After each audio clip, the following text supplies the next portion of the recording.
마태복음 19장입니다. 마태복음 19장 16절에서 22절까지 우리 한 목소리로 읽도록 하겠습니다. 마태복음 19장 16절에서 22절까지 같이 읽습니다. 시작. 보라, 어떤 사람이 나와 그분께 이르되 선한 선생님이여 내가 무슨 선한 일을 하여야 영원한 생명을 얻으리까 하매 그분께서 그에게 이르시되 내가 어찌하여 나를 선하다 하느냐. 한 분 곧 하나님 외에는 선한 이가 없느니라. 다만 내가 생명에 들어가려거든 명령들을 지키라 하시니 그가 그분께 이르기를 어느 명령이니까 하매 예수님께서 이르시되 너는 살인하지 말라, 너는 간음하지 말라, 너는 도둑질하지 말라, 너는 거짓 증언하지 말라, 내 아버지와 어머니를 공경하라, 또 너는 내 이웃을 내 자신과 같이 사랑하라 하신 것이니라. 그 청년이 그분께 이르기를 이 모든 것은 내가 어려서부터 지켰사오니 아직도 내게 부족한 것이 무엇이니까? 예수님께서 그에게 이르시되 내가 완전하게 되려거든 가서 내 소유를 팔아 가난한 사람들에게 주라. 그리하면 하늘에서 내게 보화가 있으리라. 그리고 와서 나를 따르라 하시매 그 청년이 많은 소유를 가졌으므로 그 말씀을 듣고 근심하며 가니라. 아멘. 기도하겠습니다. 사랑의 아버지 하나님, 우리를 구원하시고 오늘도 주님을 예배하고 섬길 수 있게 하시고 이 시간에는 주님의 존귀하신 말씀을 들을 수 있는 이런 은혜를 주셔서 감사드립니다. 말씀을 전할 이 종을 주의 성령님께서 도구로 사용하여 주시옵소서. 감사합니다. 사랑합니다. 예수님의 이름으로 감사 기도드리옵나이다.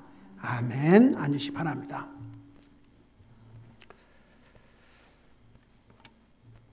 오늘은 이 말씀뿐만 아니라 성경의 몇 군데를 보면서 도대체 왜 우리가 하나님의 자녀들로서 그리스도인으로서 가난한 자를 케어를 해야 되는가, 돌봐야 되는가?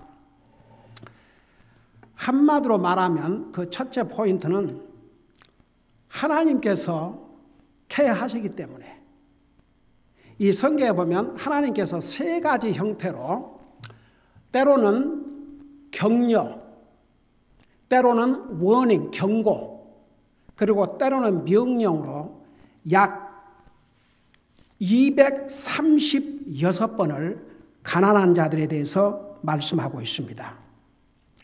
여러분, 하나님께서 똑같은 내용을 가난한 자에 대한 얘기를 그렇게 많이 말씀하셨다 그러면 진짜 하나님을 믿는 하나님의 자녀들이 과연 그 말씀을 무시해도 되는가?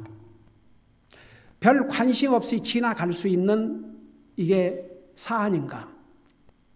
우리 한번 생각해 볼 필요가 있습니다. 근데 보세요. 아주 중요한 이슈 때마다 이 가난한 자에 대해서 구약 성경, 신약 성경에서 말씀하고 있는데 이 경우, 특별히 오늘 읽은 이 경우는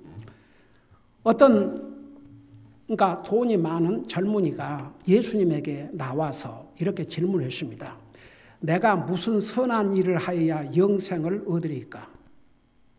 그러니까 벌써요, 이 질문 자체부터가 이 청년은 잘못 알고 있었습니다. 영생을 얻는 길은 예수 그리스도밖에 없습니다.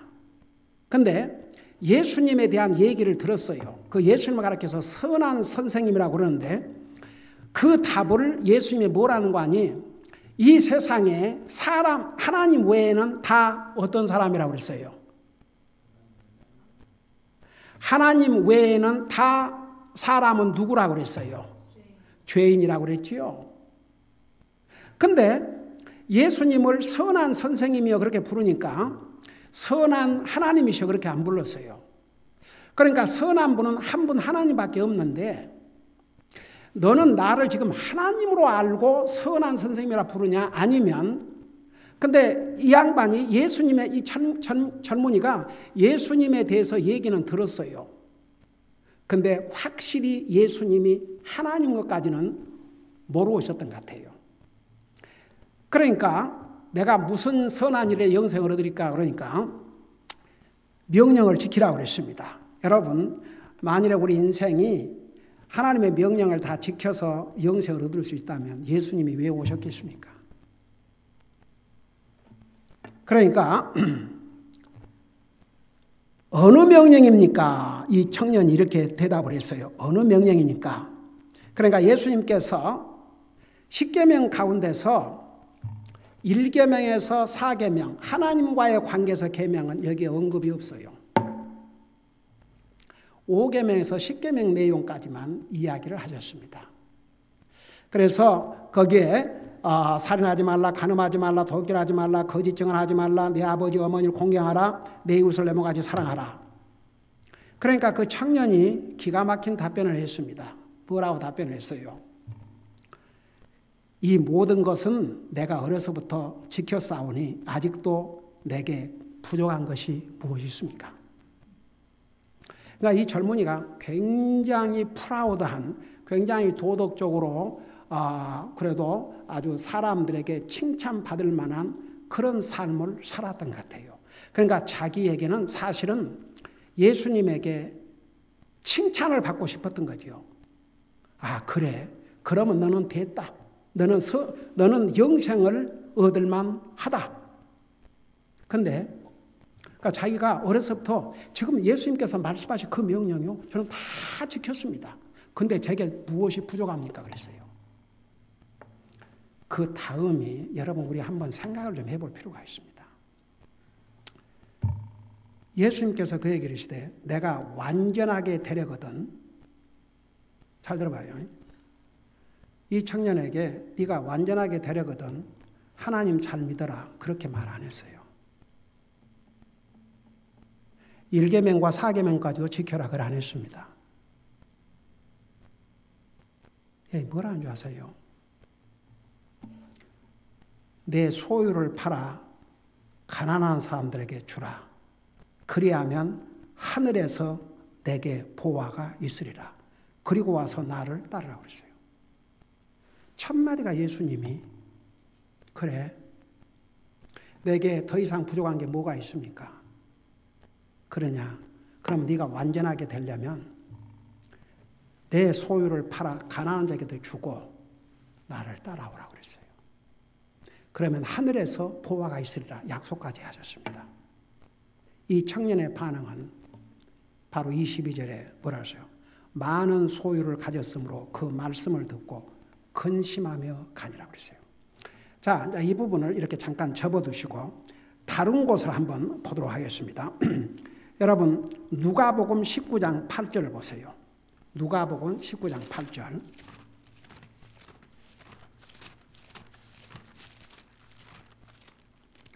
누가복음 19장 8절 145페이지 옵시다.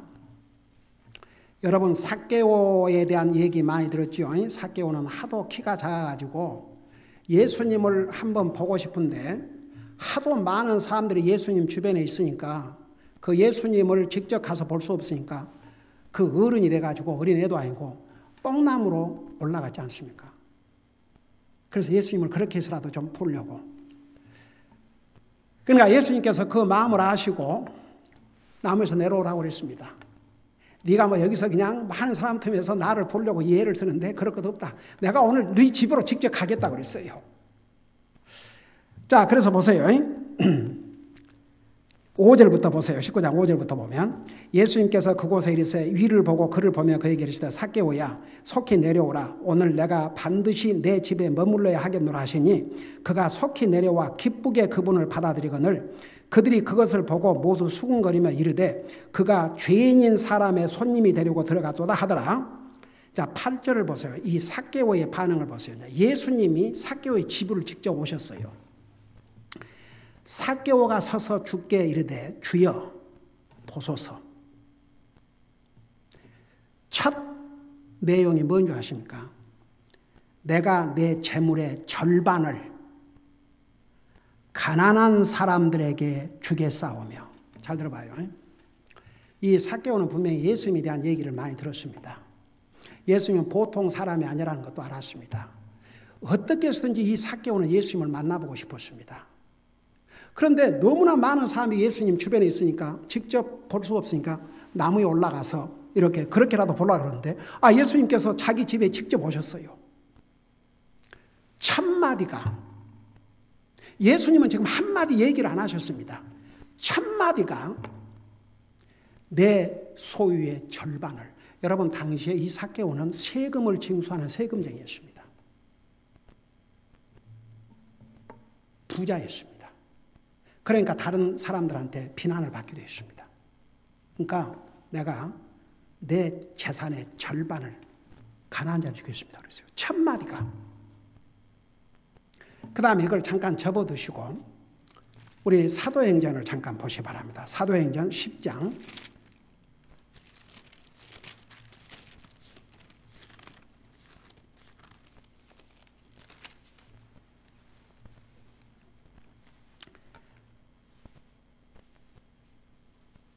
사도행전 10장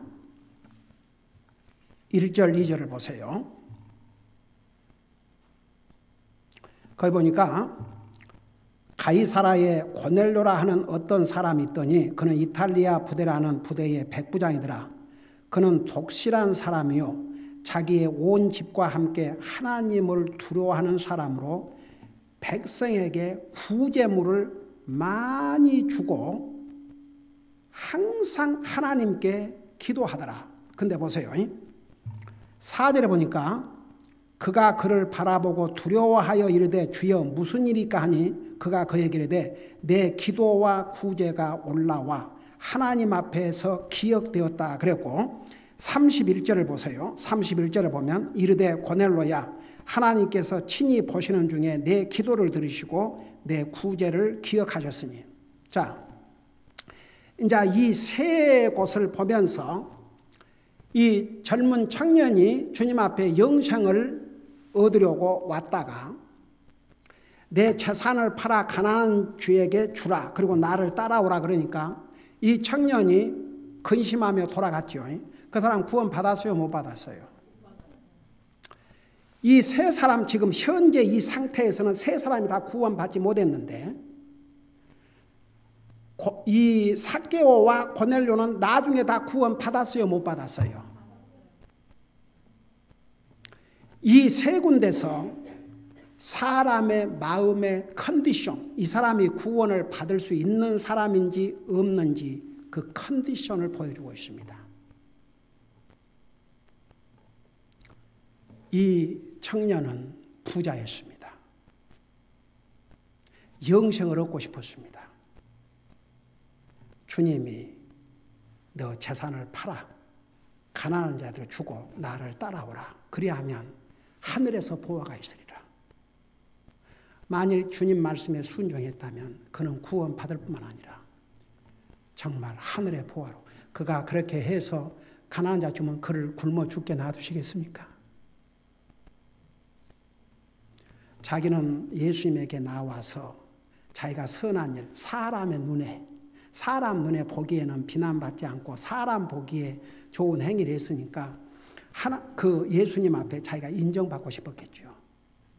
근데 그 마음의 상태는 욕심으로 가득 차 있었습니다. 욕심은 우상 숭배라고 그랬습니다. 재물이 그의 마음과 생각을 사로잡고 있었습니다. 그래서 아예 주님께서 주신 10계명 가운데 1계명부터 4계명 하나님과의 관계에서 계명은 언급도 하지 않으셨습니다. 결국은 이 사람은 구원받지 못했습니다. 그런데 이 고넬료와 이 삭개오는 예수님께서 가난한 자를 위해서 뭘 하라고 말씀도 안 하셨는데 구원받기 전에 벌써 삭개오 보세요. 내 재산 절반을 가난한 자에 주겠습니다.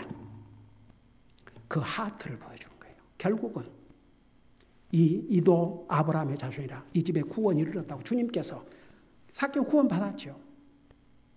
그 다음에 고넬료도 나중에 이제 사도행전 10장 뒤에 가면 어떻게 11장 가면 이제 어떻게 베드로를 통해서 복음을 듣고 그와 온 가족이 구원받았다는 거 자세하게 기록하고 있습니다. 그러니까 이 세 사람을 딱 보면 이 젊은이는 그 하트가 욕심으로 가득 차 있었습니다. 자기밖에 모르는, 결국 그는 구원받지 못했습니다. 삭개오는 예수님께서 자기 집에 오시자 첫 마디가 내 재산을 절반 가난한 자들에게 주겠습니다. 여러분, 그 바벨론 왕 느부갓네살이 나중에 짐승처럼 되지 않습니까? 7년을. 그 전에 경고를 했어요. 만일 당신이 지금이라도, 여러분 눈으로 직접 봐요. 다니엘서 4장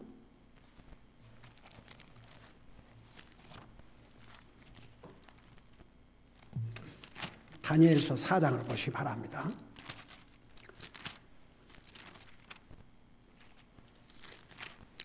다니엘서 4장에 보면 이런 말씀이 있어요.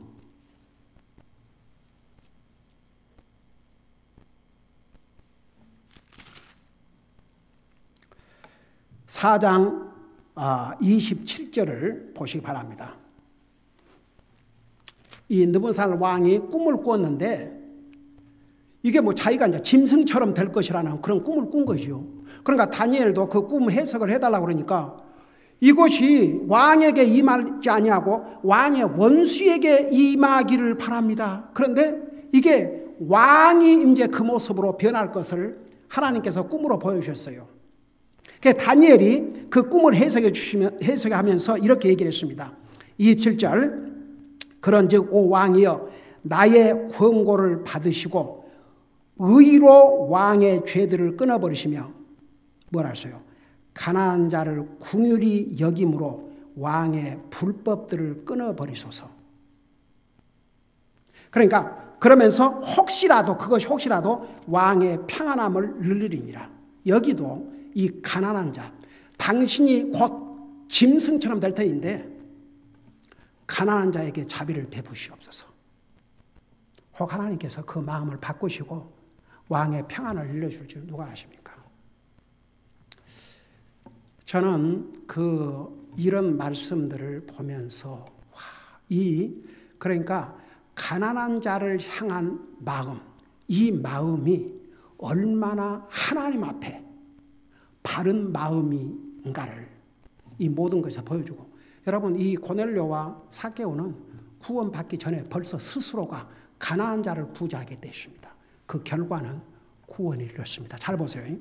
가난한 자를 구제했기 때문에 구원을 받은 게 아니고 그 마음의 자세. 오죽하면 성경에 가난한 자를 멸시하는 자는 그를 지으신 하나님을 멸시한 자를 했고, 영어로 happy is he. 누가 행복한 자야? Who he considered the poor.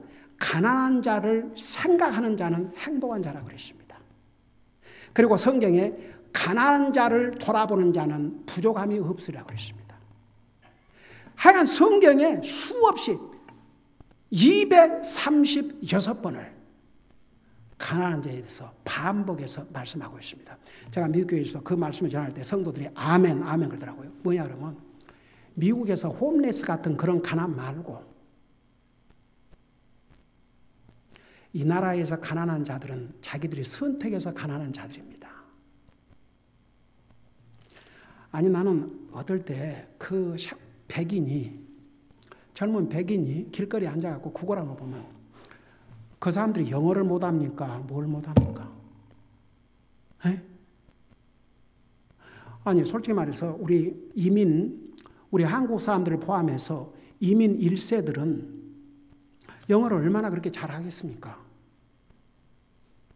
그렇다고 해서 영어도 못하고 미국에서 직장도 못 얻으니까 구걸해야 되겠다. 그래요? 정말 힘들게 어렵게 다 일해서 구걸하지 않고 그리고 그렇게 해서 자녀들 교육시키고 그렇게 하지 않습니까? 근데 이 그러니까 그런 가난 말고 이런 정치적인 상황 때문에 도저히 자기가 부하고 싶어도 부할 수가 없는 게 그 어떻게 부합니까? 다 수고의 열매를 다 가져가는데 정부가. 그래서 정말 도저히 자기들 힘으로 가난을 해결할 수 없는 그런 사람들은 하나님의 백성들이 도와줘야 될 것을 성경은 수없이 말하고 있습니다. 제가 믿교에서 그랬습니다. 내가 236절을 다 쉬어야 한다 그러면 일주일 동안 특별 집회를 해도 부족할 것이다. 오늘 내가 몇 가지만 이렇게 얘기하지만 참 이런 말씀을 읽을 때마다 와, 하나님께서 이 젊은 청년이 영생을 얻겠다고 주님 앞에 와서 와, 내가 무엇을 하여 영생을 얻으리까? 그러니까 계명을 지키라. 계명 다 지켰습니다. 나는 어려서부터 지켰습니다. 뭐가 더 부족합니까? 첫 말씀이 내 재산을 팔아 가난한 자에 두고 나를 따라오라. 그 다음에 삭개오에게 삭개오가 주여 내 재산 절반을 가난한 자를 주겠나이다. 주님이 이 집에도 구원이 이르도다. 그러니까 고넬료, 삭개오 아직 구원받지 못했어요.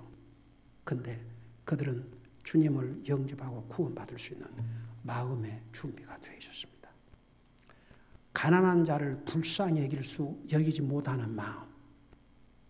그러니까 구원받지 못한 사람들은 건달하지만 구원받은 하나님의 자녀들은 하나님께서 이토록 많이 말씀하셨다면 우리가 절대 그냥 지나갈 수가 없습니다.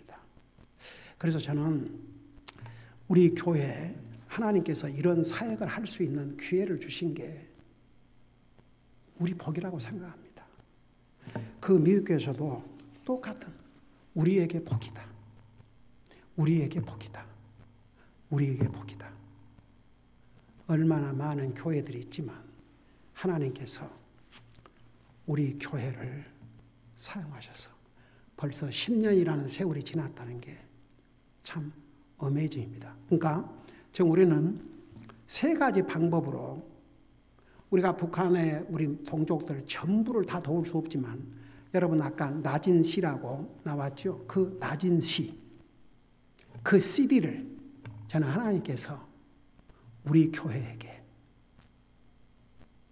그들을 구제할 수 있는 그래서 그 영혼들에게 하나님의 사랑을 심어줄 수 있는 그 복된 기회를 우리 교회에 주신 것입니다. 이 얼마나 하나님 앞에 감사한지 나는 그래서 지난 10년을 돌아보면서 우리 교회 매주 세 번째 주에 여러분 우리는 하나님 앞에 소득의 11조 이건 하나님의 자녀로서 의무입니다. 그 다음에 헌금, 선교헌금, 구제헌금 이 네 가지 종류의 헌금을 드리고 있는데 여러분 이게 우리에게 주신 얼마나 복된 기회인 줄 아십니까? 어차피 돈은 쓰게 되어 있습니다. 그 돈을 어떻게 사용하느냐 이게 영원한 인베스트먼트냐 순간에 끝나냐 근데 하나님께서 우리 교회에 이런 복된 기회를 주셨어요. 얼마나 감사한지 모르겠습니다. 저는 여러분 한 사람 한 사람에게 진짜 주님의 이름으로 감사를 전하고 여러분 우리가 그 돈 다른 데 쓰고 없어져 볼 수도 있어요. 네, 하나님의 사역을 위해서 11조를 드리고 성경헌금을 드리고 구제헌금을 드리고 이렇게 해서 하나님의 사역을 우리가 할 수 있도록 한 사람 한 사람 하나님께서 여러분을 사용하시고 지금까지 충실하게 이렇게 주님 앞에 드려서 보세요. 저 처음에 그 아이들의 그 모습과 지금의 모습이 얼마나 달라졌는가.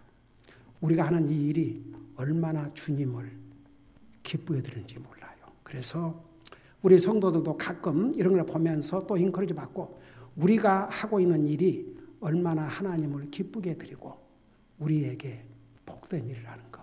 그러니까 하나님께서 가난한 자를 돌보는 자 그는 행복한 자라고 그랬고 가난한 자를 돌아보는 자 하나님께서 갚아주신다고 그랬고, 가난한 자를 돌아보는 자 성경에서 부족함이 없으라고 그랬어요. 그래서 저와 제 가족도 정말 하나님께서 이런 복된 기회를 주신 것에 대해서 감사드리고, 정말 우리 성도는 마찬가지예요. 우리가 이렇게 구걸하는 입장이 있지 아니하고 우리가 줄 수 있는 입장이 있다는 게 얼마나 복이라는 거. 우리 주님께서 기빙의 원리, 주는 자가 받는 자보다 더 복되다. 우리가 이런 위치에 살고 있다는 게 얼마나 큰 복인지 모릅니다. 오늘 특별히 이 구원받지 못한 똑같은 세 사람이 주님 앞에 왔는데, 한 사람에게는 주님이 직접 너 재산을 팔아 가난한 자에 주라고 직접 주님이 말씀하시는데 노 하고 가버렸고, 두 사람은 주님이 가난한 자에 대해서 아무 말씀도 안 하시는데 스스로 자발적으로 가난한 자를 위해서 그 마음을 주님께서 받으시고 결국은 그들이 구원을 받았지요. 여러분, 하물며 구원받은 우리 자녀, 하나님의 자녀들은 어떻게 해야 되겠습니까? 다시 한번 지난 10년 동안을 돌아보면서 여러분의 그 기빙에 대해서 감사를 드리고, 하나님께서 여러분에게 계속 이런 복된 기회를 주시고, 또 하나님께서 약속하신 그 정말 하나님의 놀라운 은혜를 여러분의 삶 가운데서 계속 체험하고 살기를 바랍니다. 기도하십시다. 오늘 이 말씀을 생각하면서 우리 기도하는 시간을 갖겠습니다. 특별히 가난한 자 구제를 위해서 우리 한 사람 한 사람을 사용해 주신 주님 은혜에 감사드리고, 내가 주님 앞에 드린 이 구제 헌금이 죽어가는 생명들을 살릴 뿐만 아니라 그들 마음속에 하나님의 사랑을 심어주고 있다는 거, 얼마나 보람된 일이고 주님을 기쁘게 드린 일이라는 거 다시 한번 생각하면서 계속 주님께서 우리를 사용할 수 있도록 도와달라고 우리 기도하는 시간을 갖겠습니다. 기도하십시다.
사랑의 아버지 하나님, 우리를 구원하시고 이렇게 우리에게 복된 기회를 주셔서 굶주린 아이들에게 먹을 것을 공급할 수 있는 도구로 우리를 사용해 주셔서 감사드립니다. 우리가 구걸하는 상황에 있지 아니하고 베풀고 줄 수 있는 이런 상황에서 살게 해주신 거 감사드립니다. 우리는 이렇게 주님의 놀라우신 풍성함 속에 살지만 오늘도 먹을 것이 없어 굶주린 불쌍한 사람들이 이 지구 땅에 많이 있다는 거 잊지 말게 하시고, 우리가 단 하나라도 당연한 것으로 여기지 말고 항상 하나님 은혜에 감사드리게 하시고, 우리가 북한에 굶주린 모든 사람들 다 구제할 수 없지만 우리에게 맡겨주신 이 한 도시, 그 고아들이라도 우리가 끝까지 그들에게 먹을 것을 공급함으로 우리 주님의 마음을 기쁘게 드리고 계속 그들의 마음속에 하나님의 놀라운 사랑을 심어줄 수 있게 하여 주시옵소서. 지난 10년 동안도 우리 교회를 사용해 주신 아버지, 앞으로도 그 필요가 닿을 때까지 사용해 주시고 이 사역을 위해서 이렇게 페이스북하게 헌신한 우리 사랑하는 성도들에게 크신 은혜와 복 내려 주시옵소서. 감사합니다. 사랑합니다. 예수님의 이름으로 감사 기도드리옵나이다. 아멘.